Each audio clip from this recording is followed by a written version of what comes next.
আজকের ছোট গল্প ভদ্রলোক, সুকান্ত ভট্টাচার্যের রচনা। শিয়ালদা, জোড়ামন্দির শিয়ালদা। তীব্র কণ্ঠে বার কয়েক চিৎকার করেই সুরেন ঘণ্টি দিল ঠন ঠন করে।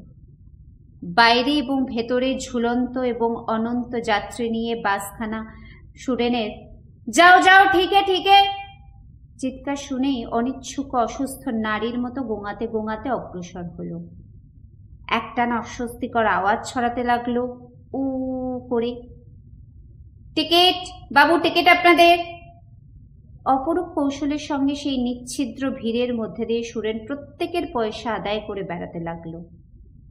আগে ভিড় তার পছন্দ হতো না অনর্থক খিটির মিটির আর গালাগালি, কিন্তু ড্রাইভারের ক্রমাগত প্ররোচনায় আর কমিশনের লোভে আজকাল সে ভিড় বাড়াতে লেচেরও পরোয়া করে না।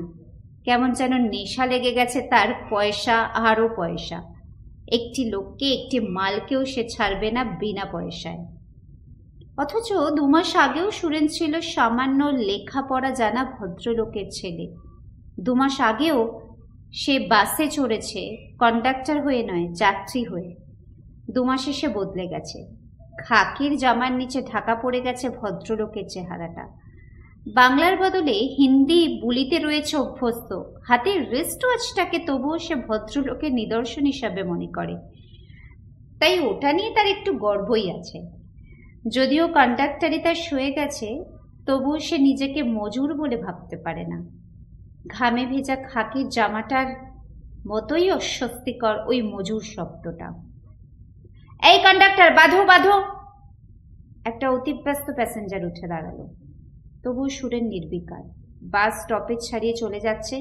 লোকটি খাপ্পা হয়ে উঠল। কি শুনতে পাও না নাকি তুমি? সুরেনে চোখ পাকিয়ে বলল, আপনি তুমি কাকে বলছেন? তুমি বলবো না তো কি হুজুর বলবো? লোকটি রাগে গজগজ করতে করতে রাস্তায় লাফিয়ে পড়ল। প্যাসেঞ্জারদেরও কেউ কেউ মন্তব্য করলো, কন্ডাক্টররাও আজকাল ভদ্রলোক হয়ে গেছে, কালে কালে কতই হবে। একটি পান খেকো লুঙ্গি পরা লোক, বোধহয় পকেটমার, হেসে কথাটা সমর্থন করলো। বলল, মার না খেলে ঠিক থাকে না শালারা, শালাদের দেমাগ হয়েছে আজকাল। আগুন জ্বলে উঠল সুরেনের চোখে। না, একদিন নির্ঘাত মারামারি হবে। একটা প্যাসেঞ্জার নেমে গেল। ধাই ধাই বাসের গায়ে 2-3টে চাপড় মেরে চেঁচিয়ে উঠল সুরেন, যাও।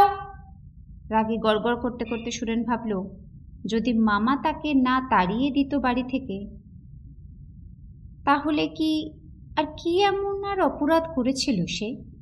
ভাড়াটেদের মেয়ে গৌরীর সঙ্গে প্রেম করা কি গোমাংস খাওয়ার মতো অপরাধ?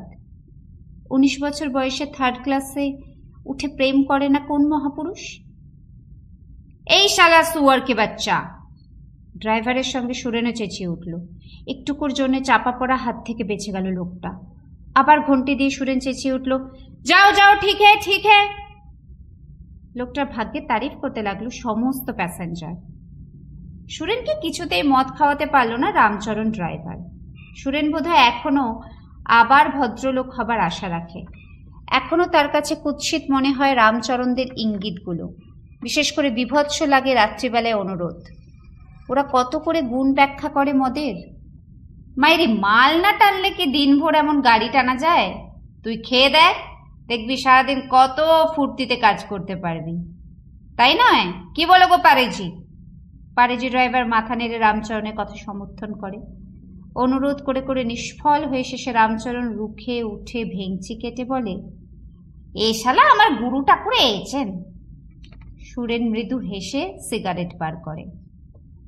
যথারীতি সেদিনও জোড়াবন্দি জোড়াবন্দি বলে হাঁকার পর গাড়ি ছেড়ে দিল।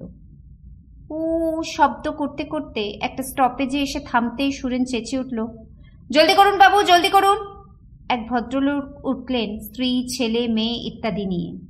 সুরেন অভ্যাস মতে, লেডিস সিট ছেড়ে দিন আপনারা বলে আগন্তুকদের দিকে চেয়ে চমকে উঠল। এ কি, এরা যে তার মামার বাড়ির ভাড়াটেরা। গৌরীও রয়েছে এদের সঙ্গে। সুরেনের বুকের ভিতরটা ধক ধক কাঁপতে লাগলো বাসের ইঞ্জিনটার মতো। ভাড়াটে বাবু সুরেনকে এক নজর দেখে নিলেন।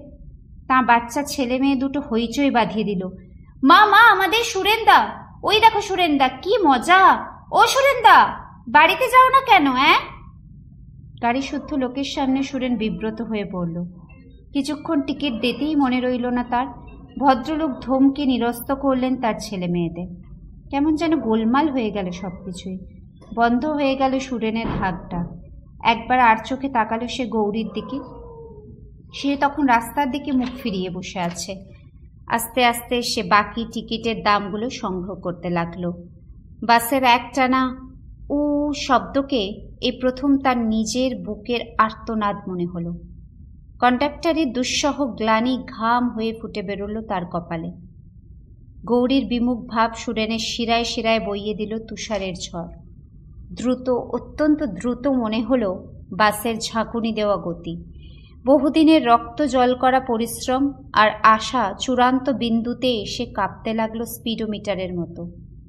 একটু চাহনি, একটু পলক ফেলা আশ্বাস, এরই জন্যে সে কাঁধে তুলে নিয়েছিল কন্ডাক্টরের ব্যাগ। কিন্তু আজ মনে হলো বাসে সবাই তার দিকে চেয়ে আছে, সবাই মৃদু মৃদু হাসছে, এমনকি গৌরীর বাবাও। ছুঁড়ে ফেলে দিতে ইচ্ছা হলো সুরেনের টাকা কড়ি শুদ্ধ কাঁধে ঝোলানো ব্যাগটা। ওরা নেমে যেতেই দীর্ঘশ্বাসের সঙ্গে ঘন্টি মেরে দুর্বল করে হাঁকল, যাও। কিন্তু ঠিক সে বলতে পারল না। কেবল বারবার তার মনে হতে লাগলো, নেহি, ঠিক নেহি হ্যাঁ। সেদিন রাত্রে সুরেন মদ খেল, প্রচুর মদ। তারপর রামচরণকে অনুসরণ করল। যাত্রীদের গন্তব্যস্থলে পৌঁছে দেওয়াই রামচরণের কাজ।